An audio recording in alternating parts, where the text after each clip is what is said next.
El velo del templo es un elemento profundamente significativo en la Biblia, simbolizando la separación entre Dios y la humanidad. Colocado en el templo de Jerusalén, este velo dividía el lugar santo del lugar santísimo, donde solo el sumo sacerdote podía entrar una vez al año. Sin embargo, con la muerte de Jesús en la cruz, el velo se rasgó de arriba a abajo, marcando un momento crucial en la historia de la redención. En este video, exploraremos el significado y la importancia del velo del templo, desde su propósito en la adoración israelita hasta su poderoso simbolismo en la nueva alianza. Acompáñanos en este viaje a través de las páginas de la Biblia para descubrir el profundo mensaje detrás del velo del templo y lo que representa para nuestra fe hoy. Para entender el rasgamiento del velo del templo, primero debemos comprender el contexto y el significado del velo dentro del templo de Jerusalén. El velo del templo es uno de los elementos más importantes y simbólicos en el tabernáculo y posteriormente en el templo de Jerusalén. Su construcción y diseño se detallan en el libro de Éxodo, donde Dios da instrucciones precisas a Moisés sobre cómo debe ser confeccionado. En Éxodo 26, 31, 33 se narra: harás asimismo un velo de azul, púrpura, carmesí y lino torcido. Será hecho de obra primorosa con querubines, y lo pondrás sobre 4 columnas de madera de acacia cubiertas de oro, sus capiteles de oro sobre basas de plata. Y pondrás el velo debajo de los corchetes, y meterás allí, del velo adentro, el arca del testimonio, y aquel velo os hará separación entre el lugar santo y el santísimo. El velo tenía un propósito fundamental en el tabernáculo y el templo: separar el lugar santo del lugar santísimo. El lugar santo contenía elementos como el candelabro, la mesa de los panes de la proposición y el altar del incienso, utilizados en el culto diario. El lugar santísimo, por otro lado, albergaba el arca del testimonio, donde se encontraba la presencia de Dios sobre el propiciatorio entre los querubines. El velo actuaba como una barrera que impedía el acceso directo a la presencia de Dios. Solo el sumo sacerdote podía pasar más allá del velo una vez al año, en el día de la expiación, para hacer expiación por los pecados del pueblo de Israel. En Levítico 16:2, 15-16 se narra: y Dios dijo a Moisés: di a Aarón tu hermano que no en todo tiempo entre en el santuario detrás del velo, delante del propiciatorio que está sobre el arca, para que no muera, porque yo apareceré en la nube sobre el propiciatorio. Después degollará el macho cabrío en expiación por el pecado del pueblo, y llevará la sangre detrás del velo adentro, y hará con aquella sangre como hizo con la sangre del becerro, y la rociará sobre el propiciatorio y delante del propiciatorio. Así purificará el santuario, a causa de las impurezas de los hijos de Israel, de sus rebeliones y de todos sus pecados. De la misma manera, hará también al tabernáculo de reunión, el cual reside entre ellos en medio de sus impurezas. Este acto subrayaba que sólo mediante la expiación y la purificación se podía entrar en la presencia de Dios. El velo representaba la santidad de Dios y la separación del pecado. La presencia del velo recordaba constantemente al pueblo de Israel que Dios es santo y que el pecado impide el acceso directo a su presencia. El velo también anticipaba la necesidad de un mediador perfecto que podría eliminar esta barrera de una vez por todas. En Isaías 59:2 se narra: pero vuestras iniquidades han hecho división entre vosotros y vuestro Dios, y vuestros pecados han hecho ocultar de vosotros su rostro para no oír.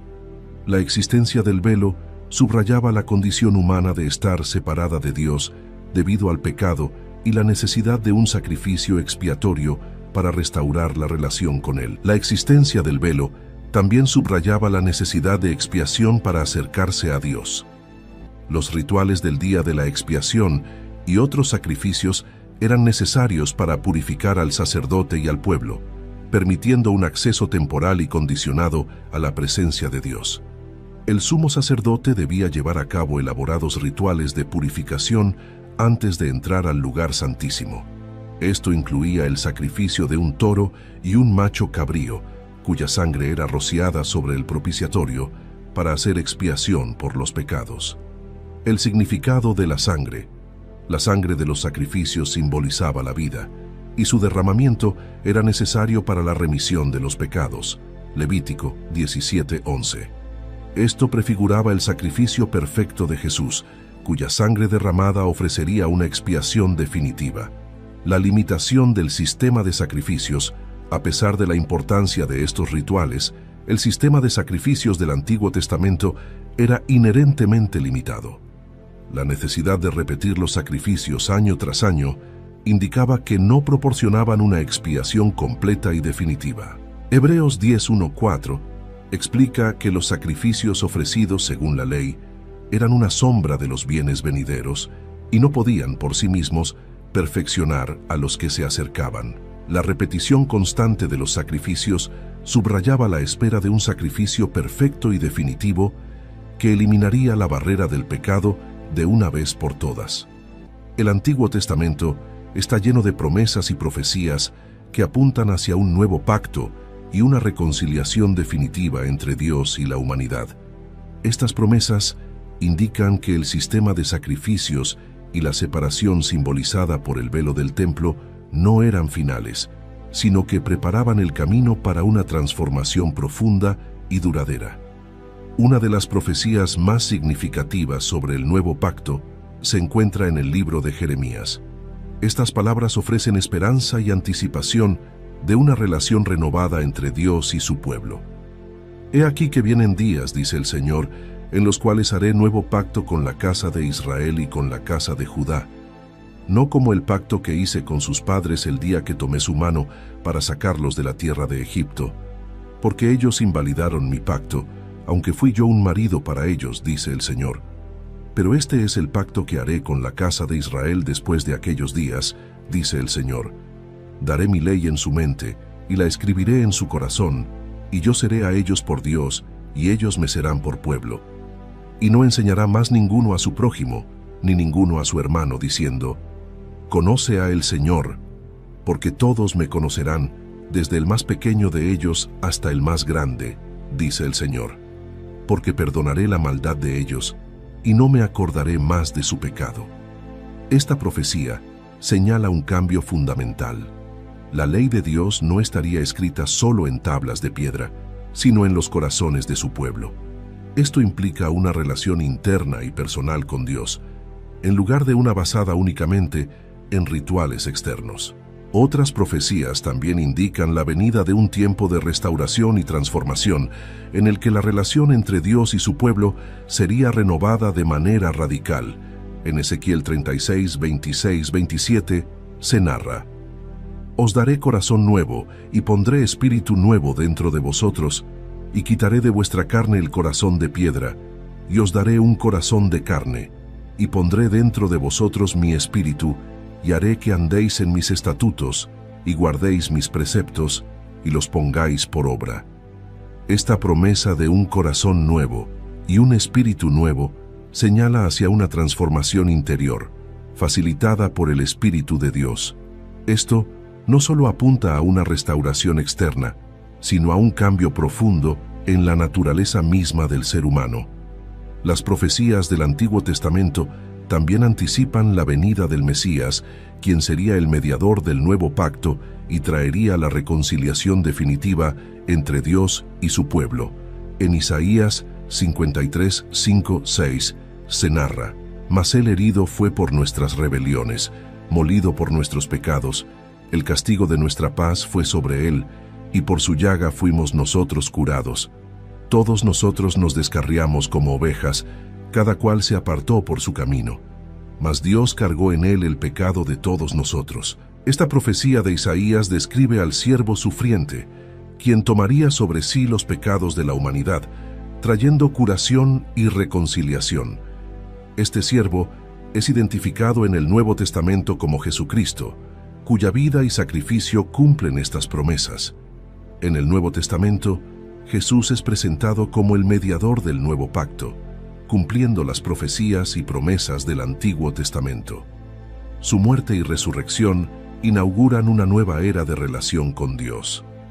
En Hebreos 8, 6, 13 se narra: pero ahora tanto mejor ministerio es el suyo, cuanto es mediador de un mejor pacto, establecido sobre mejores promesas. Porque si aquel primero hubiera sido sin defecto, ciertamente no se hubiera procurado lugar para el segundo. Porque reprendiéndolos dice: He aquí vienen días, dice el Señor, en que estableceré con la casa de Israel y con la casa de Judá un nuevo pacto. Ha dado por viejo al primero. Y lo que se da por viejo y se envejece, está próximo a desaparecer. Este pasaje subraya que Jesús es el mediador de un nuevo y mejor pacto, basado en mejores promesas. El antiguo sistema de sacrificios y el velo del templo son reemplazados por una relación directa y accesible con Dios a través de Cristo. El evento culminante en la narrativa del velo del templo se encuentra en el Nuevo Testamento, durante la crucifixión de Jesús. Su muerte en la cruz no solo tiene un significado redentor profundo, sino que también está marcada por un evento físico significativo. La crucifixión de Jesús es el punto central del Evangelio. Es el momento en el que se cumple el propósito de su venida al mundo: ofrecer su vida como un sacrificio por los pecados de la humanidad. Durante su crucifixión, Jesús sufrió intensamente tanto física como espiritualmente. Clamó a Dios y finalmente entregó su espíritu, completando su misión redentora.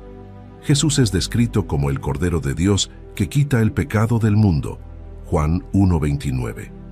Su muerte es vista como el sacrificio perfecto que cumple y supera todos los sacrificios del Antiguo Testamento. En el momento exacto de la muerte de Jesús, se produce un evento milagroso en el Templo de Jerusalén. Este evento es registrado en los Evangelios de Mateo, Marcos y Lucas. En Mateo 27, 50, 51, se narra: Mas Jesús, habiendo otra vez clamado a gran voz, entregó el Espíritu. Y he aquí, el velo del templo se rasgó en dos, de arriba abajo, y la tierra tembló, y las rocas se partieron. En Marcos 15, 37, 38, nos dice: Mas Jesús, dando una gran voz, expiró. Entonces el velo del templo se rasgó en dos, de arriba abajo. En Lucas 23, 45, 46 se narra: Y el sol se oscureció, y el velo del templo se rasgó por la mitad. Entonces Jesús, clamando a gran voz, dijo: Padre, en tus manos encomiendo mi espíritu. Y habiendo dicho esto, expiró. El rasgamiento del velo del templo, en el momento de la muerte de Jesús, es un evento cargado de significado espiritual. Este acto simbólico representa un cambio radical en la relación entre Dios y la humanidad. En la carta a los Hebreos, el autor explica con detalle el significado del rasgamiento del velo y cómo Jesús inaugura un nuevo acceso a Dios. En Hebreos 10, 19, 20 se narra: Así que, hermanos, teniendo libertad para entrar en el lugar santísimo por la sangre de Jesucristo, por el camino nuevo y vivo que Él nos abrió a través del velo, esto es, de su carne.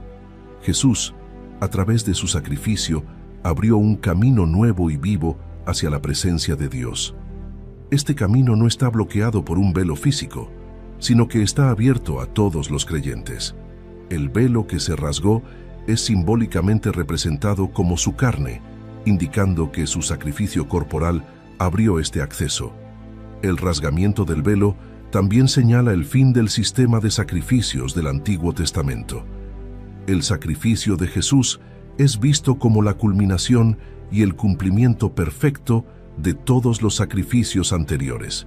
En Hebreos 9, 11, 12 se narra: Pero estando ya presente Cristo, sumo sacerdote de los bienes venideros, por el más amplio y más perfecto tabernáculo, no hecho de manos, es decir, no de esta creación, y no por sangre de machos cabríos ni de becerros, sino por su propia sangre, entró una vez para siempre en el lugar santísimo, habiendo obtenido eterna redención. Jesús es el sumo sacerdote perfecto, que ofrece un sacrificio perfecto. A diferencia de los sacrificios repetitivos del sistema levítico, el sacrificio de Jesús es único y suficiente para obtener redención eterna. Una de las implicaciones más significativas del rasgamiento del velo es el acceso directo a Dios que ahora tenemos todos los creyentes. Ya no hay necesidad de intermediarios humanos, porque Jesús mismo es nuestro mediador. En Hebreos 4, 14, 16 se narra: Por tanto, teniendo un gran sumo sacerdote que traspasó los cielos, Jesús el Hijo de Dios, retengamos nuestra profesión. Porque no tenemos un sumo sacerdote que no pueda compadecerse de nuestras debilidades, sino uno que fue tentado en todo, según nuestra semejanza, pero sin pecado. Acerquémonos pues confiadamente al trono de la gracia, para alcanzar misericordia y hallar gracia para el oportuno socorro. Los creyentes somos invitados a acercarnos al trono de la gracia con confianza. Esto refleja un cambio radical en la relación con Dios, de una de temor y separación a una de gracia y cercanía. El rasgamiento del velo también nos llama a todos los creyentes a vivir en santidad y a abrazar la nueva vida que tenemos en Cristo. En Hebreos 10, 22, 2 nos dice: Acerquémonos con corazón sincero, en plena certidumbre de fe, purificados los corazones de mala conciencia y lavados los cuerpos con agua pura. Mantengamos firme, sin fluctuar, la profesión de nuestra esperanza, porque fiel es el que prometió. La nueva realidad de acceso a Dios no elimina la necesidad de santidad. Los creyentes estamos llamados a purificarnos y a mantener una relación sincera y fiel con Dios, reflejando la pureza que Cristo les ha otorgado. El nuevo pacto también se caracteriza por la presencia continua del Espíritu Santo en la vida de los creyentes, eliminando la necesidad de un templo físico como el lugar exclusivo de la presencia de Dios. En 1 Corintios 3:16 nos dice: ¿No sabéis que sois templo de Dios y que el Espíritu de Dios mora en vosotros? Templo del Espíritu Santo. Los creyentes, como individuos y como comunidad, se convierten en el templo de Dios, llevando su presencia donde quiera que vayan. Esto transforma la manera en que entendemos la adoración y la comunión con Dios. Con el rasgamiento del velo, todos los creyentes tienen acceso directo a Dios.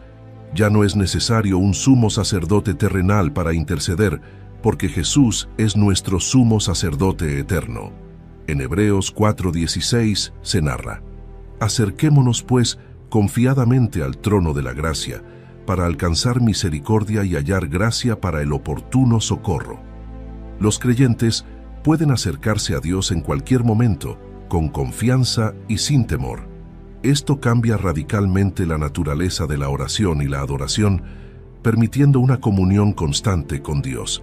La reconciliación a través de Jesús no solo elimina la barrera del pecado, sino que también da a los creyentes una nueva identidad en Cristo. En 2 Corintios 5:17 nos dice: De modo que si alguno está en Cristo, nueva criatura es. Las cosas viejas pasaron, he aquí todas son hechas nuevas. Los creyentes somos transformados en nuevas criaturas, con una vida renovada y una identidad en Cristo. Esto afecta cómo nos vemos a nosotros mismos y cómo interactuamos con el mundo. El acceso directo a Dios también tiene implicaciones para nosotros los creyentes. La comunión con Dios se extiende a la comunión con otros creyentes, formando una comunidad unida en Cristo. En Efesios 2, 14, 16 nos dice: Porque Él es nuestra paz, que de ambos pueblos hizo uno, derribando la pared intermedia de separación, aboliendo en su carne las enemistades, la ley de los mandamientos expresados en ordenanzas, para crear en sí mismo de los dos un solo y nuevo hombre, haciendo la paz, y mediante la cruz reconciliar con Dios a ambos en un solo cuerpo, matando en ella las enemistades. Cristo ha derribado las barreras entre diferentes grupos, creando una nueva humanidad unida en Él. La Iglesia es una comunidad reconciliada que refleja la paz y la unidad de Dios. El acceso a Dios y la nueva identidad en Cristo también llaman a los creyentes a vivir en santidad. La vida cristiana es una respuesta a la gracia de Dios, buscando reflejar su santidad en nuestras acciones y pensamientos. En 1 de Pedro 1, 15, 16 se narra: Sino, como aquel que os llamó es santo, sed también vosotros santos en toda vuestra manera de vivir, porque escrito está: Sed santos, porque yo soy santo. La vida cristiana es un proceso continuo de santificación, buscando ser más como Cristo cada día. Esto implica dejar atrás las viejas maneras de vivir y adoptar una vida que refleje los valores y la santidad de Dios. El nuevo acceso a Dios también implica la presencia continua del Espíritu Santo en la vida de nosotros los creyentes. El Espíritu Santo guía, consuela y transforma a los creyentes, capacitándolos para vivir de acuerdo con la voluntad de Dios. En Gálatas 5:22-23 se narra: mas el fruto del Espíritu es amor, gozo, paz, paciencia, benignidad, bondad, fe, mansedumbre, templanza. Contra tales cosas no hay ley. La vida de todos los creyentes debe estar marcada por el fruto del Espíritu, reflejando las cualidades de Dios en sus relaciones y acciones diarias. El Espíritu Santo también nos capacita a todos los creyentes con dones espirituales para edificar la iglesia y servir a los demás. La eliminación de la barrera del velo también transforma la adoración y el servicio. Los creyentes son llamados a adorar a Dios en espíritu y en verdad, y a servir a los demás como una expresión de su fe. En Romanos 12:1 se narra: así que, hermanos, os ruego por las misericordias de Dios, que presentéis vuestros cuerpos en sacrificio vivo, santo, agradable a Dios, que es vuestro culto racional. La adoración no se limita a los actos religiosos, sino que abarca toda la vida del creyente. Cada acción y decisión es una oportunidad para adorar a Dios y reflejar su amor. El rasgamiento del velo del templo no solo tiene un significado histórico, sino que también ofrece lecciones prácticas y directrices para la vida diaria de todos los creyentes. A través de esta nueva realidad, los cristianos están llamados a vivir de manera que refleje su acceso directo a Dios y su identidad en Cristo.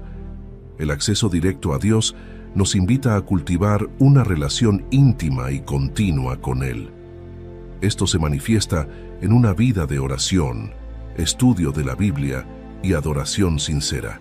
En 1 de Tesalonicenses 5:17 nos dice: orad sin cesar. Debemos mantener una comunicación constante con Dios, llevando todas sus preocupaciones, agradecimientos y peticiones ante Él. En Salmo 1:2 se narra: sino que en la ley de Dios está su delicia, y en su ley medita de día y de noche. Meditar en las Escrituras nos ayuda a todos los creyentes a conocer mejor a Dios y su voluntad para sus vidas, transformando sus corazones y mentes. El acceso a Dios también implica una nueva relación con otros creyentes, formando una comunidad unida en Cristo. La Iglesia es una familia espiritual donde se vive la unidad y el amor. En Juan 13:34-35 nos dice: un mandamiento nuevo os doy, que os améis unos a otros. Como yo os he amado, que también os améis unos a otros. En esto conocerán todos que sois mis discípulos, si tuviereis amor los unos con los otros. Los creyentes deben amar y servir a los demás, reflejando el amor de Cristo en sus relaciones. En Efesios 4:15-16 se narra: sino que siguiendo la verdad en amor, crezcamos en todo en aquel que es la cabeza, esto es, Cristo, de quien todo el cuerpo, bien concertado y unido entre sí por todas las coyunturas que se ayudan mutuamente, según la actividad propia de cada miembro, recibe su crecimiento para ir edificándose en amor. La comunidad cristiana debe edificarse mutuamente, utilizando los dones espirituales para fortalecer y apoyar a la Iglesia. El llamado a la santidad es una respuesta a la obra redentora de Cristo y al acceso directo a Dios. Los creyentes deben vivir vidas que reflejen la pureza y la justicia de Dios. En 1 de Pedro 2:12 se narra: manteniendo buena vuestra manera de vivir entre los gentiles, para que en lo que murmuran de vosotros como de malhechores, glorifiquen a Dios en el día de la visitación, al considerar vuestras buenas obras.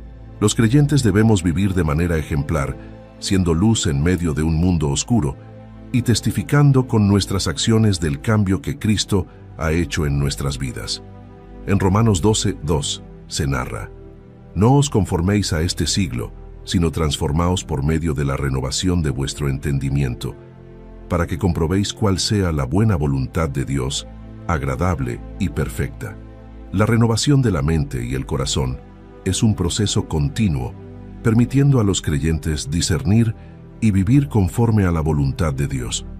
La adoración y el servicio no se limitan a los momentos específicos de culto, sino que abarcan toda la vida del creyente. Cada acción y decisión debe ser una ofrenda a Dios. En Colosenses 3:17 nos dice: «Y todo lo que hacéis, sea de palabra o de hecho, hacedlo todo en el nombre del Señor Jesús, dando gracias a Dios Padre por medio de Él». La adoración debe impregnar cada aspecto de la vida, haciendo todo para la gloria de Dios y en el nombre de Jesús. En Gálatas 5:13 se narra: «Porque vosotros, hermanos, a libertad fuisteis llamados, solamente que no uséis la libertad como ocasión para la carne, sino servíos por amor los unos a los otros». El servicio a los demás es una expresión del amor de Cristo y una forma de vivir en comunidad, poniendo en práctica los principios del Evangelio. El rasgamiento del velo del templo transforma radicalmente nuestra vida como creyentes, otorgándonos acceso directo a Dios, una nueva identidad en Cristo y un llamado a vivir en santidad y comunión. Este cambio debe reflejarse en una vida de oración continua, amor fraternal, testimonio ejemplar, adoración integral y servicio a los demás. Al vivir de acuerdo con esta nueva realidad, los creyentes no solo honramos a Dios, sino que también impactan al mundo con el poder transformador del Evangelio.